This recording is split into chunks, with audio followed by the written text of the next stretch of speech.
불행의 파도 앞에서, 불행의 파도 앞에서라는 제목으로 하나님의 말씀을 나누도록 하겠습니다. 여러분들 바다와 산 중에 어느 곳을 더 선호하십니까? 혹시 나는 산을 더 선호한다. 네. 자, 혹시 나는 난 바다가 더 좋다. 네. 저는 무엇을 더 선호할 것 같습니까? 둘 다. 저는 개인적으로 바다를 더 선호합니다. 제가 태어난 곳은 스페인 바르셀로나입니다. 해안가에 있는 도시입니다. 그래서 결혼하고 나서 30년 만에 태어난 곳을 가봤는데, 한 곳에는 하이라이즈 고층 빌딩들이 있는데 바로 그 반대편에는 잔잔한 해변가가 있는 것입니다. 그래서 하루 일과가 끝나고 나면 부모님들은 직장에서 나오고 아이들은 학교에서 나와서 수영복을 입고 수건을 걸치고 전철을 타고 해변가 가는 모습을 보면서 참 이색적이다라는 생각을 했던 기억이 있습니다. 또한 제가 20년간 살았던 곳은 카메룬이라는 국가인데, 그곳은 바닷가에 있는 국가입니다. 1472년에 포르투갈 탐험가들이 오면서 새우가 너무 많은 거예요. 그래서 포르투갈어로 카마레스 새우다 한 것이 카메룬이 된 것입니다. 그래서 그런지 제가 또 이 밴쿠버를 너무 좋아합니다. 왜냐면 언제든지 뭔가 바다가 보고 싶으면 30분만 드라이브를 하면 저희는 그 광활한 수평선이 끝이 없는 바닷가를 볼 수 있게 됩니다. 이렇게 끝없는 바다의 수평선을 바라보고 있자면 뭔가 복잡했던 마음이 가라앉고 고요해질 때가 있습니다. 하지만 또한 바다는 때로는 바람이 불기 시작하고 풍랑이 불면 어느새 그 고요했던 바다가 풍랑이 일고 파도가 밀려오기 시작합니다. 하나 이어서 하나 계속해서 밀려올 때가 있습니다. 바다의 이런 모습을 보고 있자면 우리의 삶이 이와 같지 않은가 생각해 보게 됩니다. 때로는 한없이 고요한 것 같습니다. 잔잔합니다. 그런데 때로는 갑작스럽게 바람이 불기 시작하면서 파도가 일어나기 시작합니다. 하나 다음에 또 하나, 또 하나 다음에 또 하나, 이렇게 연이어 불행의 파도 앞에 서 있을 때가 있습니다. 불행은 하나님을 믿지 않는 사람들에게만 나타나는 현상이 아닙니다. 하나님을 믿는 사람들에게도 불행이 다가올 때가 있습니다. 마치 오늘 본문을 보면 한 가정을 만나게 됩니다. 베들레헴에서 살고 있는 한 가정입니다. 그런데 이 가정이, 남편은 엘리멜렉이고 아내는 나오미인데, 그리고 두 아들이 있는데, 어느 날 잔잔하고 고요했던 그들의 삶 가운데 풍랑이 일고 불행의 파도가 밀려오기 시작합니다. 어떠한 일이 벌어졌을까요? 그들의 첫 번째 불행의 파도는 다음과 같습니다. 룻기 1장 1절에서 2절 말씀 함께 있습니다. 사사들이 치리하던 때에 그 땅에 흉년이 드니라. 베들레헴의 한 사람이 그의 아내와 두 아들을 데리고 모압 지방에 가서 거류하였는데, 그 사람의 이름은 엘리멜렉이요 그의 아내의 이름은 나오미요 그의 두 아들의 이름은 말론과 기련이니 유다 베들레헴 에브라 사람들이더라. 그들이 모압 지방에 들어가서 거기 살더니. 아멘. 삶에 어떠한 어려움이 찾아오나요? 환경적인 어려움이 찾아오는데 바로 흉년입니다. 베들레헴에 흉년이 찾아온 것입니다. 근데 베들레헴이라는 도시는 원래는 되게 풍족한 도시입니다. 벳은 집을 의미하고 레헴은 빵을 의미합니다. 빵의 집, 항상 음식이 풍족했던 그런 지역인데, 그 지역에 갑작스럽게 흉년이 닥친 것입니다. 하나님께서 약속하셨던 약속의 땅, 젖과 꿀이 흐르는 땅에, 유다 땅에 흉년이 들이닥치게 된 것입니다. 그래서 이들은 어떻게 합니까? 모압 땅으로, 낯선 땅으로 향합니다. 마치 저희들이 한국을 떠나 이 캐나다 땅에 온 것처럼 이스라엘 떠나 모압 땅으로 그들은 이주하게 됩니다.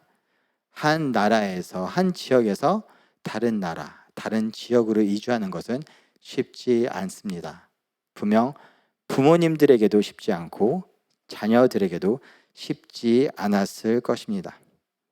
이렇게 낯선 땅에서 맨 땅에 헤딩하면서 겨우겨우 살아가고 있는데 그들에게 두 번째 불행의 파도가 닥쳐옵니다.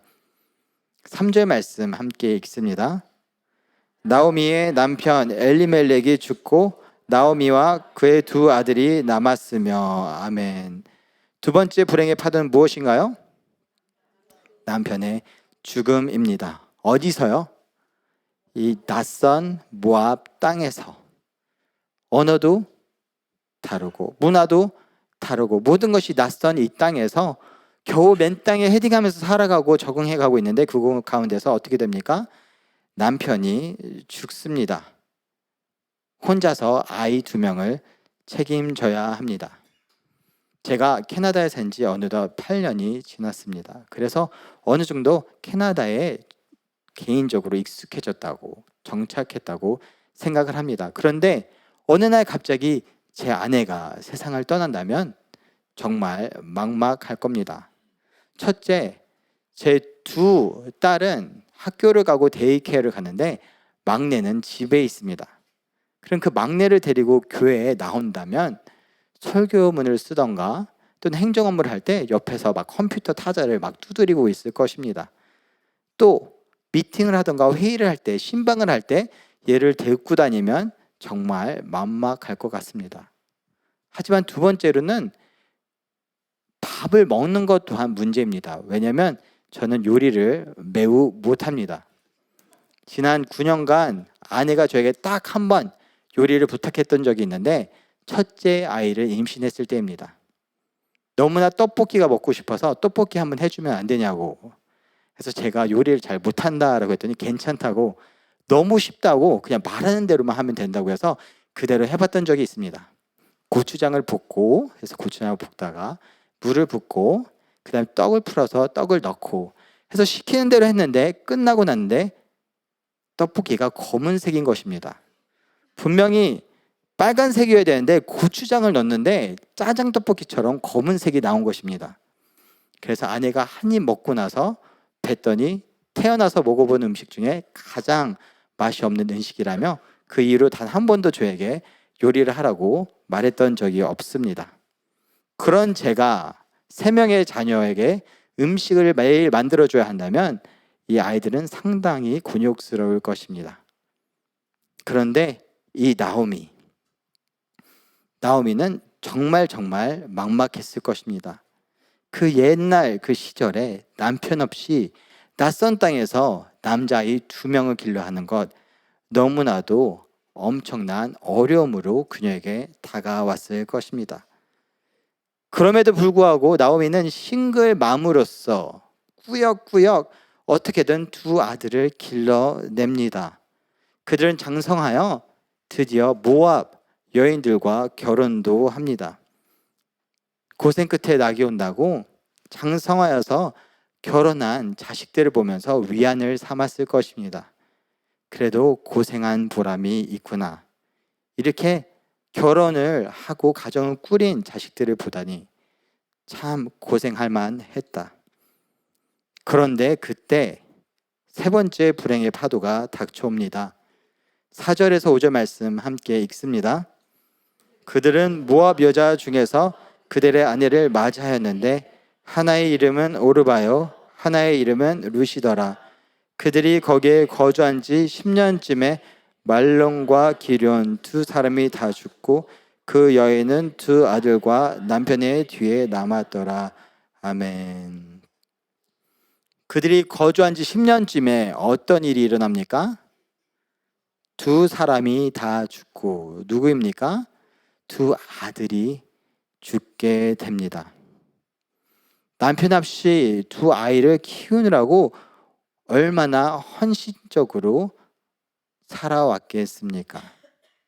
그렇지 않아도 오늘 한 권사님과 이야기를 나누게 되었는데 그 권사님께서 기러기 어머니로서 아버지 몫까지 하려고 정말 애쓰셨다고 말씀을 하셨습니다. 자녀 중에 한 명이 축구팀에 있는데 그 아들이 아빠들을 데리고 와서 아빠들과 축구하는 날이 있답니다. 그 축구팀에서. 그래서 이 여자 권사님께서 아빠의 몫까지 하느라 그곳에 가서 아버지들과 함께 축구를 했다고 합니다. 또 1년에 한 번 아버지와 등산하는 날이 있었다고 합니다. 근데 어떻게든 아버지 몫까지 하려고 여자 권사님께서 그 힘든 등산 코스를 아들과 함께 올라갔다고 합니다. 아버지의 빈자리를 느끼지 않게 해주기 위해서. 아마도 나오미 또한 그랬을 것입니다. 떠나간 남편의 빈자리를 채워주기 위해서 어떻게든 애쓰고 애써서 이 자녀들을 겨우 남부럽지 않게 길러냈는데 그들을 삶의 목적과 목표로 두고 버티고 살아왔는데 드디어 위안을 삼나 했더니 하나님께서 이 두 자녀를 데려가 버리십니다. 정말 쉽지 않았을 것입니다. 이것이 나오미에게 다가온 세 번째 불행의 파도입니다. 그 두 아들마저 잃게 된 것입니다. 사실 살다 보면 나오미만 이런 불행의 파도를 겪는 것이 아닙니다.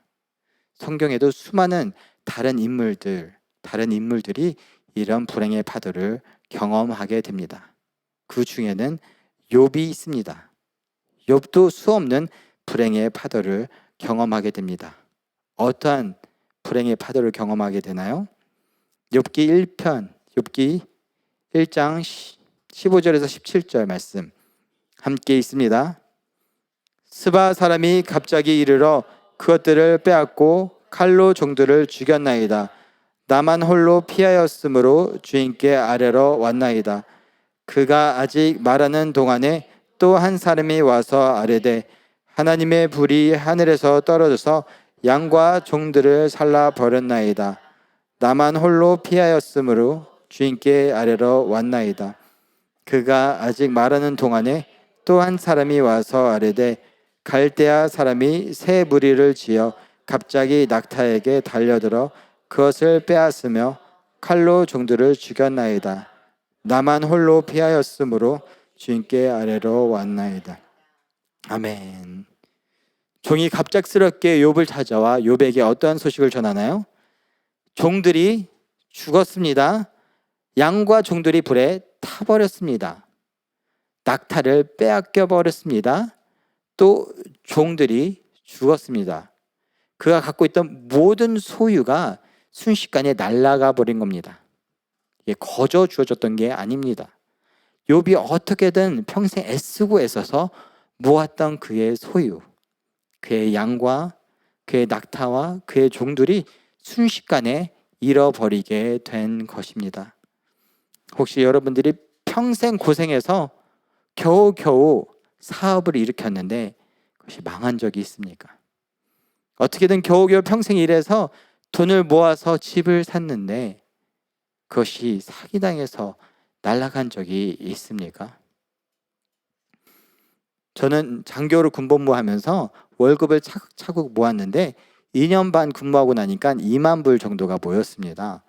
그래서 이것을 어떻게 할까 하다가 제가 평생 가져본 돈 중에 가장 큰 금액이어서 고민하다가 그것을 과감하게 전부 투자했습니다. 아프리카 광산에 다이아몬드 회사가 있어서 거기에 주식을 전부 샀습니다. 근데 그렇게 평생 2년 반 동안 모은 거를 다 투자했는데 그 회사가 상장 폐지가 되었습니다. 그래서 휴지 조각이 되었습니다. 나름 2년 반 모았는데 그것이 모두 사라지니까 거의 남은 게 없다 보니까 상당히 마음이 공허하고 상당히 속상했습니다. 그런데 2년 반 모은 것이 아니라 평생 모은 전 재산을 순식간에 날린다면 그것이 엄청난 상실감과 어려움으로 다가왔을 것입니다. 큰 허탈감으로 다가왔을 것입니다. 하지만 욥의 불행의 파도는 여기서 끝나지 않습니다. 바로 뒤이어 두 번째 불행의 파도가 다가옵니다. 18절과 19절 함께 있습니다. 그가 아직 말하는 동안에 또 한 사람이 와서 아뢰되 주인의 자녀들이 그들의 맏아들의 집에서 음식을 먹으며 포도주를 마시는데 거친 들에서 큰 바람이 와서 집 내 모퉁이를 치매 그 청년들 위에 무너짐으로 그들이 죽었나이다.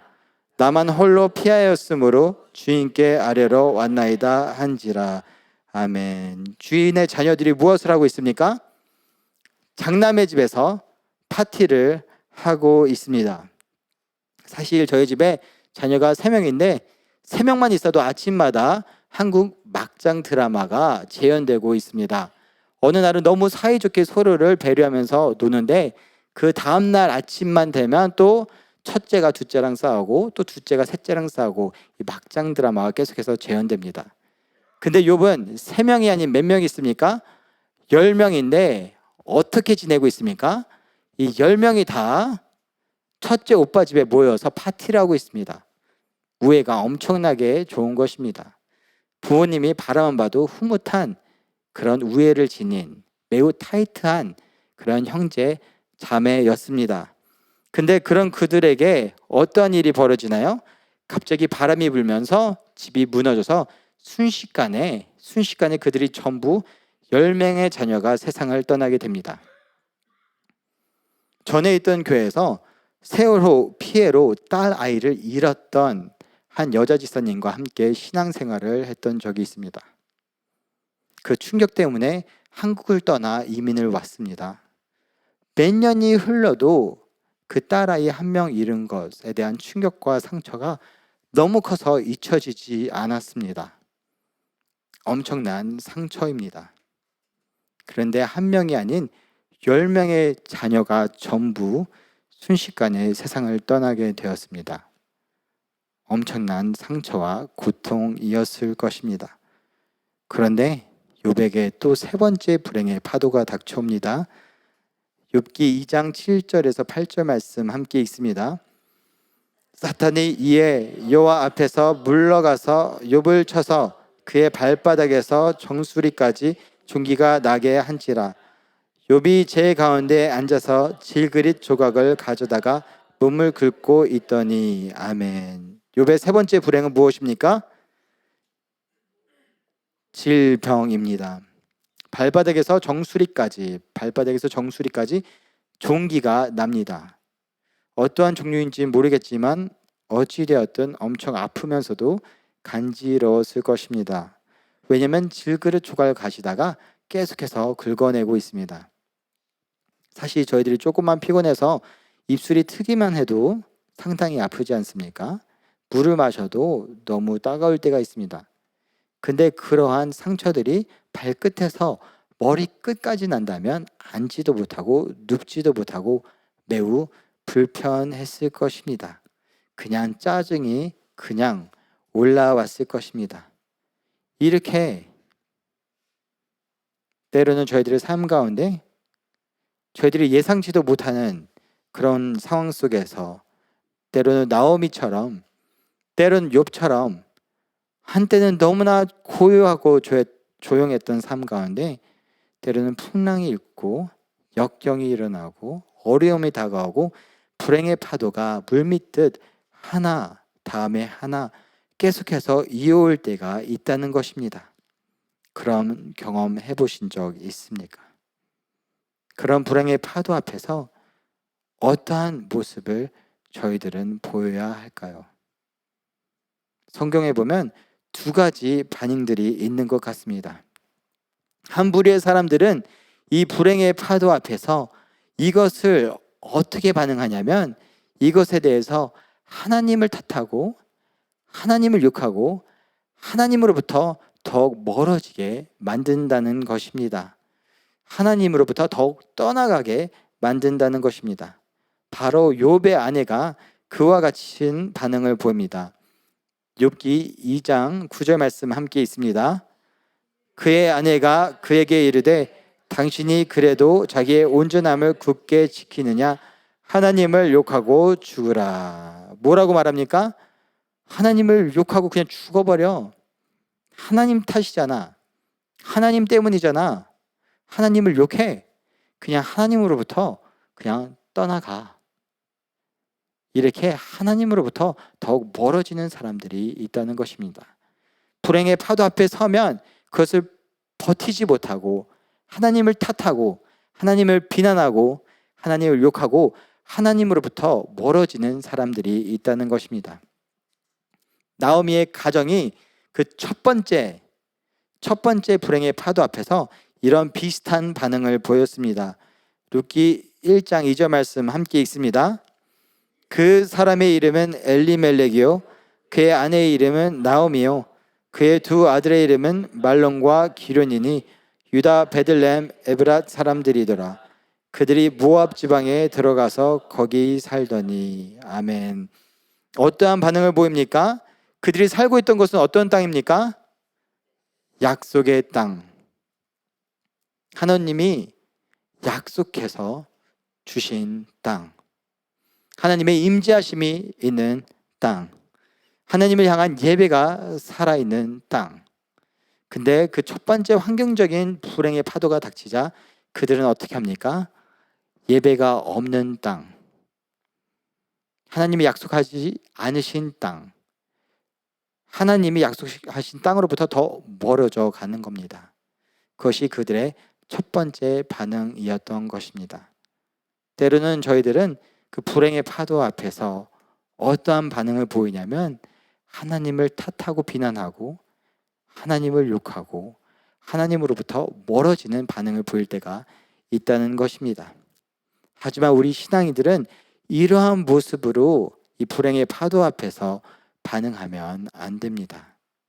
그렇다면 저희들은 어떠한 모습으로 반응해야 할까요? 바로 욥이 다음과 같은 모습으로 그 연속되는 불행의 파도 앞에서 하나님 앞에 반응합니다. 욥기 1장 20절에서 21절 말씀 함께 읽습니다. 욥이 일어나 겉옷을 찢고 머리털을 밀고 땅에 엎드려 예배하며 이르되 내가 모태에서 알몸으로 나왔사온즉 또한 알몸이 그리로 돌아갈지라. 주신 이도 여호와시요 거두신 이도 여호와시오니 여호와의 이름이 찬송을 받으실지니이다 하고. 아멘. 어떻게 하나요? 땅에 엎드려 예배하며 하나님 앞에 납작 엎드리는 것입니다. 그러면서 하나님을 찬양합니다. 하나님, 저 어차피 알몸으로 나왔습니다. 가진 것 없이 나왔습니다. 돌아갈 때도 그냥 알몸으로 가진 것 없이 돌아갈 테니 주신 것도 주님이시고 가져가시는 것도 주님입니다 하면서 이 불행의 파도 앞에서 우선 하나님 앞에 납작 엎드리며 하나님 앞에 찬양하며 더욱 하나님 앞에 나아가는 것입니다. 오늘 본문에서 나오미, 분명 첫 번째 불행 앞에서는 이 약속의 땅을 하나님의 임재하심을 상징하던 땅으로부터 멀어져 갔습니다. 하지만 이 세 번째 불행의 파도 이후에 나오미가 어떠한 결정을 하는지 아십니까? 다시 하나님의 임재하심이 있는 그 약속의 땅으로 다시 돌아갑니다. 오히려 하나님께 더 가까이 나아간다는 것입니다. 불행의 파도 앞에서 저희들이 해야 될 반응이 있다면, 계속해서 몰려오는 이 불행의 파도 앞에서 저희들이 해야 되는 반응이 있다면 그것은 바로 그 가운데 하나님 앞에 엎드리고 하나님 앞에 더욱 나아가야 한다는 사실입니다. 얼마 전에 유튜브에서 짤을 보았습니다. 한 아주머니께서 해변가에서 이 무릎 높이에서 바다를 즐기고 있었습니다. 그런데 갑자기 파도가 몰려오는 겁니다. 근데 한 파도가 이 아주머니를 쓰러뜨리더니 머리 위로 물이 넘쳤습니다. 그때 분명 깊은 곳이 아닌데 이 아주머니가 당황하기 시작합니다. 그래서 어떻게든 일어서지 못하고 기어서 나가려고 하는데 파도 뒤에 파도가 또 오다 보니 또 물을 먹고 또 물을 먹습니다. 그러더니 파도에 휩쓸려 끌려가기 시작합니다. 순식간에 구조대원들이 뛰어왔습니다. 분명 파도로부터 벗어나려고 하는데 당황하다 보니까 파도에 휩쓸려 더욱 끌려갑니다. 바닷가에서 파도를 타보신 적이 있습니까? 파도 다음에 파도가 올 때 어떻게 해야 되는지 아십니까? 가장 잔잔하고 고요한 곳은 그 가운데 납작 엎드리는 것입니다. 그 파도 가장 정면에 가장 깊은 곳으로 다이빙 들어가면 바다 깊은 곳은 고요하고 잔잔합니다. 그 수평선 위로 파도는 지나가는데 바다 가장 깊은 곳은, 하나님의 은혜의 가장 깊은 곳은, 하나님의 임재하심의 가장 깊은 곳은 그곳이 가장 잔잔하고 고요한 곳이 되는 것입니다. 그래서 파도를 피하기 위해서는 파도로부터 멀어지고 문제로부터 도망가고 하나님으로부터 도망가는 것이 아니라 하나님의 임재하심 안에 더욱 깊이 빠져들고 하나님의 사랑 안에 더욱 깊이 빠져들 때, 그 깊은 곳에 하나님의 임재하심 가운데 거할 때 그곳이 그 세상 어느 곳보다도 가장 고요하고 평온한 곳이 되는 것입니다. 불행의 파도 앞에서 하나님을 탓하고 욕하고 멀어지는 것이 아니라 더욱 하나님 앞에 가까이 나아가는 여러분과 저 되기를 소원합니다.